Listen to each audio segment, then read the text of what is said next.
नमस्ते विद्यार्थी मित्रों, गुड मॉर्निंग एवरीवन। आज हम हिंदी विषय में भाषा सज्जता का संज्ञा और उनके प्रकार का अभ्यास करेंगे। बच्चों, आपने कक्षा 6 में संज्ञा किसे कहते हैं उसका अभ्यास किया है। आज हम उसके प्रकार के बारे में जानकारी प्राप्त करते हैं। तो उनके प्रकार से पहले संज्ञा की भी हम जानकारी फिर से प्राप्त कर लेते हैं। आपने कक्षा 6 में तो अभ्यास किया है, पर अभी उसके प्रकार के बारे में हम जानकारी लेते हैं, तो उसे भी एक बार देखना ज़रूरी है। तो बच्चों, संज्ञा किसे कहते हैं? किसी व्यक्ति, वस्तु, स्थान, जाति और भाव बताने वाले शब्द को संज्ञा कहते हैं। यानी कि कोई वस्तु का नाम हो, कोई व्यक्ति का नाम हो, कोई स्थान का नाम हो, कोई भाव का नाम हो, ऐसा जो शब्द बताता है उसे क्या कहा जाता है? संज्ञा। तो बच्चों, संज्ञा के प्रकार कितने हैं बच्चों? 5 है। कितने प्रकार हैं? 5 है।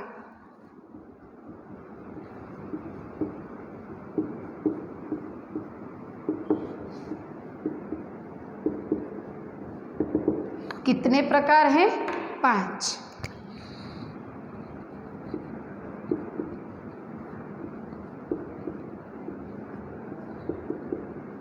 कौन कौन से प्रकार है? व्यक्तिवाचक संज्ञा,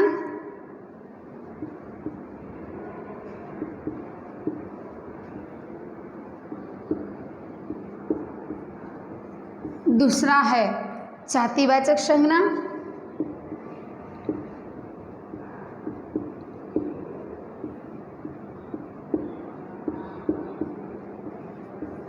तीसरा है समूहवाचक संज्ञा,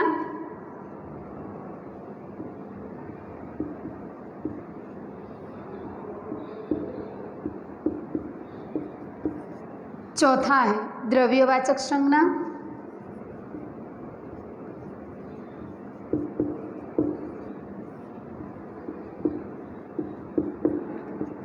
और 5वां है भाववाचक संज्ञा।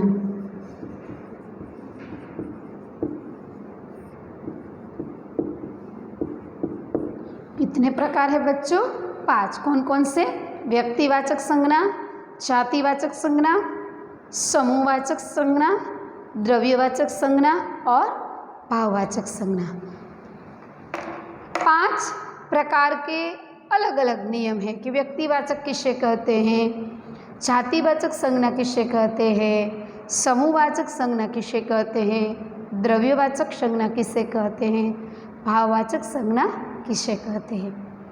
तो सबसे पहले हम व्यक्तिवाचक संज्ञा किसे कहते हैं उसके बारे में देखते हैं।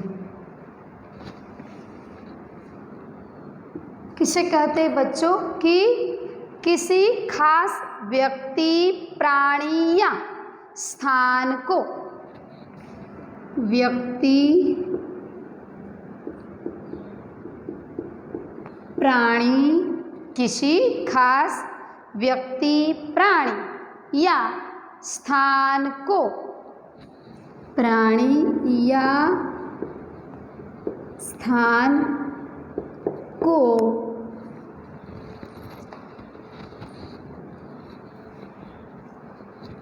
सूचित करने वाली संज्ञा को, स्थान को सूचित करने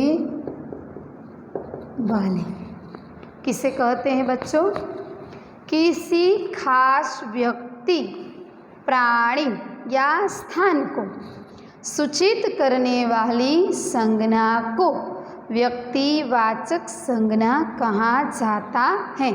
तो हम देखते हैं, उसका उदाहरण देखते हैं, बाद में हमें पता चलेगा कि व्यक्ति, वस्तु और स्थान, प्राणी जो सूचित करता है वह किस तरह सूचित किया जाता। तो अब हम उसके उदाहरण देखते हैं।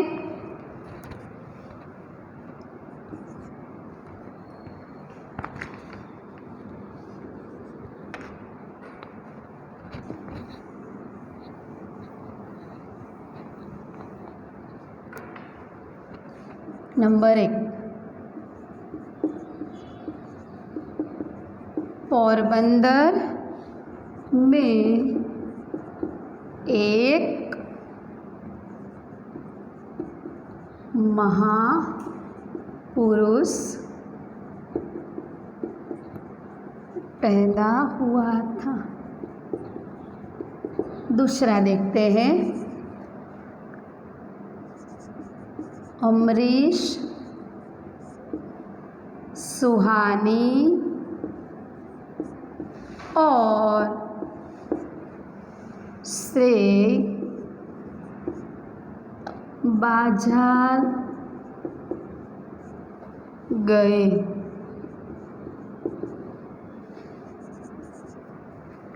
हम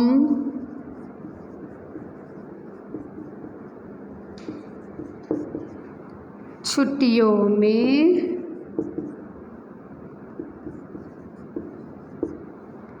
लक्ष्मणपुरा जाएंगे। गंगा पवित्र नदी है। 5वां देखते हैं, हिमालय बर्फ का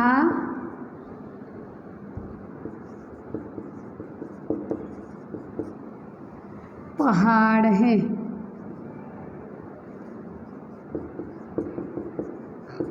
तो बच्चों यहाँ देखो आप, यहाँ पर जो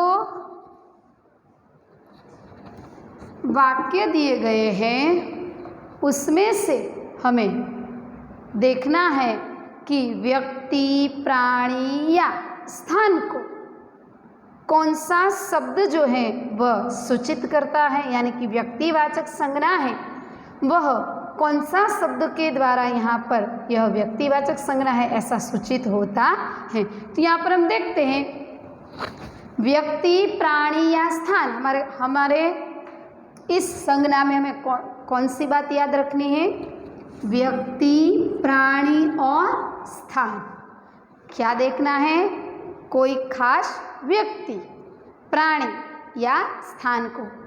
तो सबसे पहला वाक्य क्या है, पोरबंदर में एक महापुरुष पैदा हुआ था। तो यहाँ पर जो पोरबंदर दिया गया है वह क्या है बच्चों, एक गांव है, यानी कि एक शहर का नाम है। क्या है, एक शहर का नाम है। तो व्यक्ति, प्राणी या स्थान का सूचित हुआ, पोरबंदर एक स्थान हुआ बच्चों। तो यहाँ पर हम देखते हैं अमरीश सुहानी और श्रेय बाजार गए। कौन सी बात हमें याद रखनी है, व्यक्ति, प्राणी या स्थान। तो यहाँ पर अमरीश सुहानी और श्रेय बाजार गए। तो यहाँ पर व्यक्ति कौन है, अमरीश, सुहानी और श्रेय। यहाँ पर जो दिया गया नाम है वो क्या है, व्यक्तिवाचक, यानी कि व्यक्ति। तो हमें व्यक्तिवाचक संज्ञा के बारे में क्या ध्यान रखना है कि किसी खास व्यक्ति, प्राणी या स्थान को सूचित करने वाली संज्ञा को व्यक्तिवाचक संज्ञा कहा जाता है। तो यहाँ पर हमने देखा अमरीश, सुहानी और श्रेय क्या है, व्यक्ति का नाम है, इसलिए व्यक्तिवाचक संज्ञा बनती है। अब हम आगे देखते हैं, हम छुट्टियों में लक्ष्मणपुरा जाएंगे। हम छुट्टियों में लक्ष्मणपुरा जाएंगे। तो लक्ष्मणपुरा क्या है बच्चों, गांव का नाम है। क्या है बच्चों, गांव का नाम है। ऐसा जो दिया गया है वह क्या है, स्थान को सूचित करता है। क्या दिया गया है, स्थान को सूचित करता है। अब हम देखते हैं आगे, गंगा पवित्र नदी है। कौन सा वाक्य है? गंगा पवित्र नदी है। तो यहाँ पर गंगा है, वह क्या है? नदी का नाम है। क्या है बच्चों? किसी नदी का नाम है। तो अब बाद में हम देखते हैं हिमालय बर्फ का पहाड़ है। तो यहाँ पर हिमालय भी क्या है? वह पर्वत का नाम है। पर वह क्या है? पर्वत का नाम है। हिमालय बर्फ का पहाड़ है। तो गंगा और हिमालय दोनों क्या है? पर्वत का नाम है। यहाँ पर गंगा है वो नदी है और हिमालय वो क्या है? पर्वत है। तो यहाँ पर पर्वत या नदी का नाम है। तो यहाँ पर हम देखते हैं बच्चों के व्यक्ति, प्राणी और स्थान को सूचित करने वाले संज्ञा को व्यक्तिवाचक संज्ञा कहा जाता है। तो आपको यह संज्ञा समझ में आ गई होगी। तो अब हम दूसरी संज्ञा की ओर चलते हैं। दूसरी संज्ञा क्या है बच्चों? जातिवाचक संज्ञा।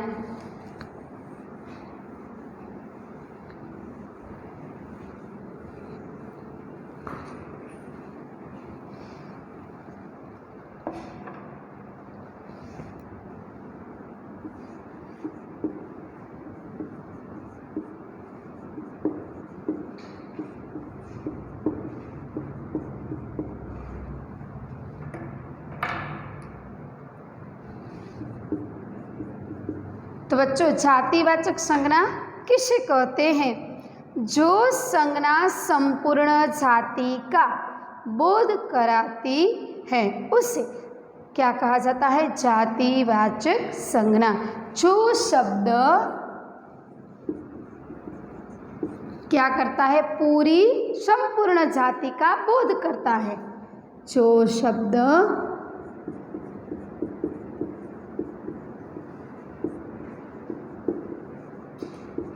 संपूर्ण जाति का बोध करते हैं, संपूर्ण जाति का बोध करते हैं, वे क्या है? जातिवाचक संज्ञा। वे क्या है? जातिवाचक संज्ञा। तो उसका उदाहरण हम देखते हैं।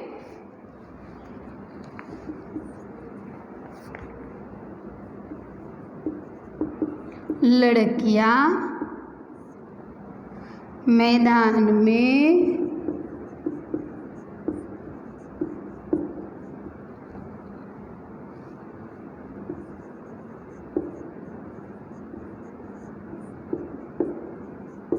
मैदान पर खेलती हैं। बढ़ई लकड़ी का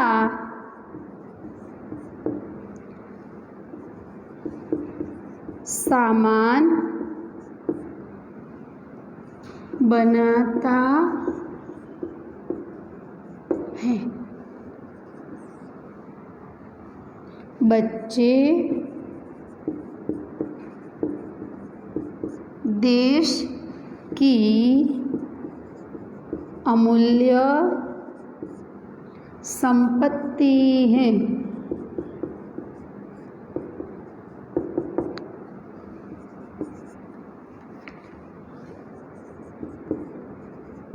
घोड़ा तेज दौड़ता है। गाय को हम माता कहते हैं। देखा बच्चों आपने यहाँ पर कि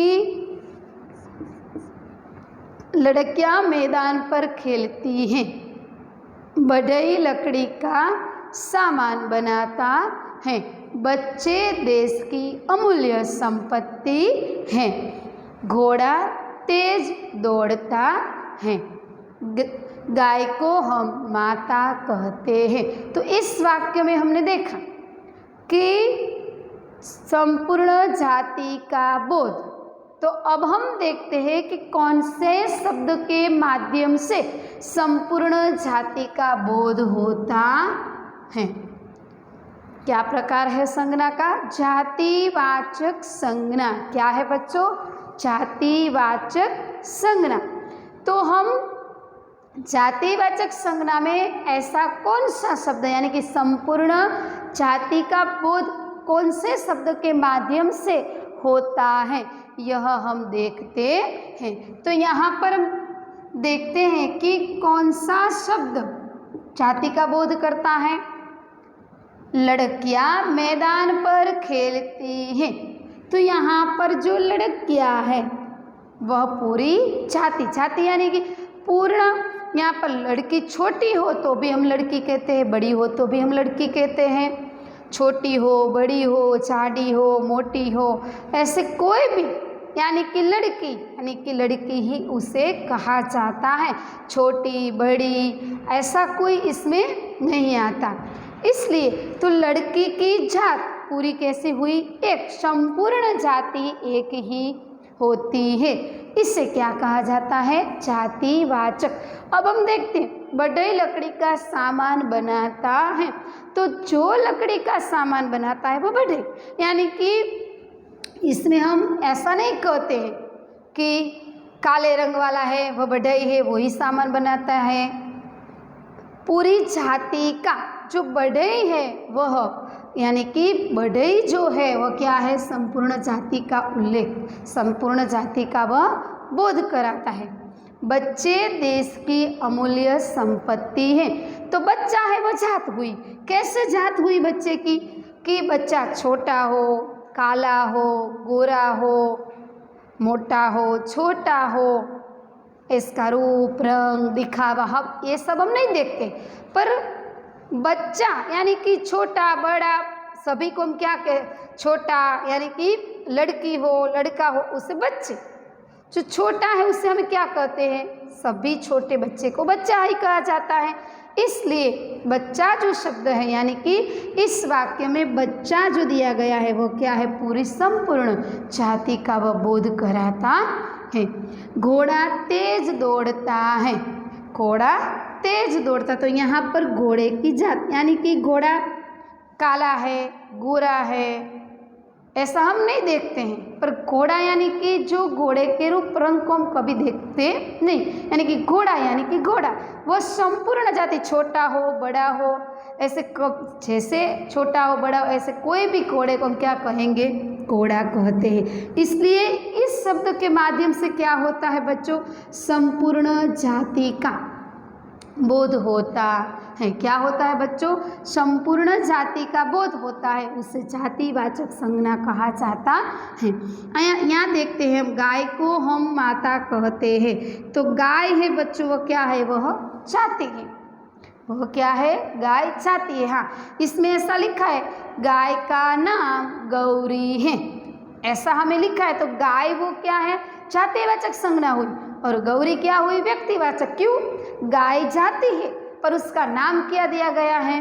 गौरी। तो वहाँ पर कौन सी संज्ञा हुई? जातिवाचक गाय हुई और गौरी जो है वो क्या है? गाय का नाम है, इसलिए गौरी नाम जो है वो व्यक्तिवाचक हुई। गाय है वह जाति है, पूरी जाति का बोध कराता है। यानी कि गाय हम देखते हैं तो जो काली हो गोरी हो ऐसी गाय चली जाती है, तो हम ऐसे नहीं कहते काली गाय निकली गोली गाय, सबको क्या कहते हैं? हम गाय ही कहते हैं। यानी कि संपूर्ण जाति का बोध होता है उसे हम क्या कहते हैं? जातिवाचक संज्ञा। तो यहाँ पर लड़कियाँ, बढ़ई, बच्चे, घोड़ा, गाय, यह संपूर्ण जो यहाँ पर जो शब्द दिए गए वह संपूर्ण जाति का बोध कराते हैं, इसलिए उसे क्या कहा जाता है? जातिवाचक संज्ञा। यानी कि किसी व्यक्ति या प्राणी की संपूर्ण जाति का यहाँ पर व्यक्ति की, यहाँ पर प्राणी की क्या है? जाति है। वह संपूर्ण जाति का यहाँ पर निर्देश किया गया है। और इस यहाँ पर जो दिया गया है प्राणी का नाम, यहाँ पर बच्चे यानी कि जाति का जो नाम दिया गया है, संपूर्ण जाति का नाम दिया गया है, उसे जातिवाचक संज्ञा कहते हैं। तो बच्चों अब हम आगे समूहवाचक संज्ञा के बारे में देखते हैं।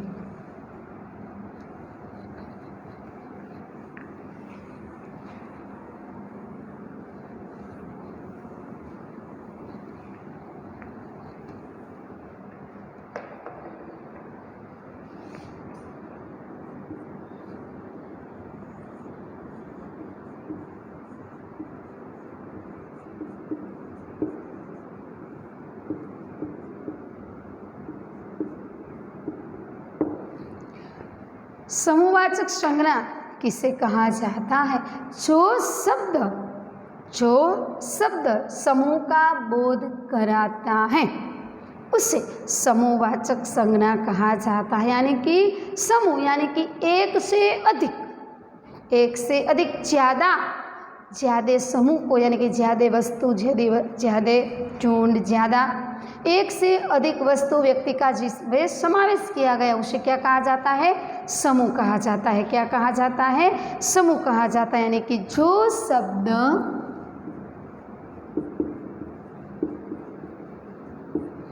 समूह का बोध कराता है, जो शब्द समूह का बोध कराते हैं,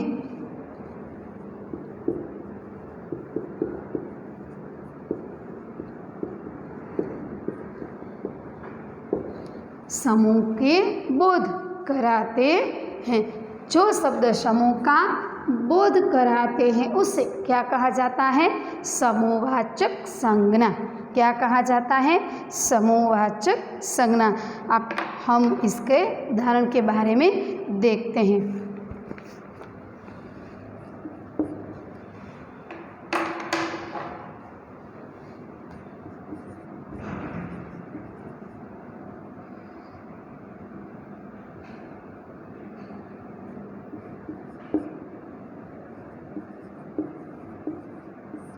लश्कर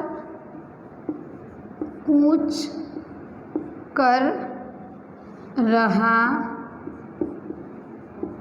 था, पक्षी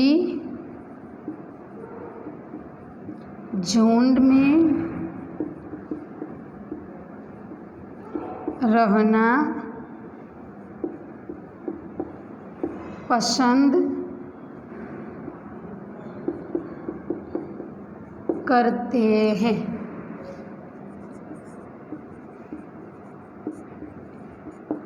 दल के सभी खिलाड़ी आनंद में आ गए।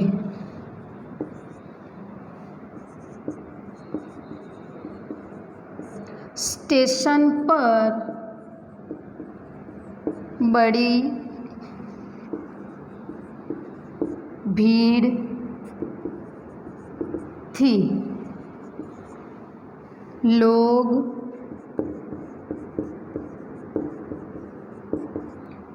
मेले में घूमने गए।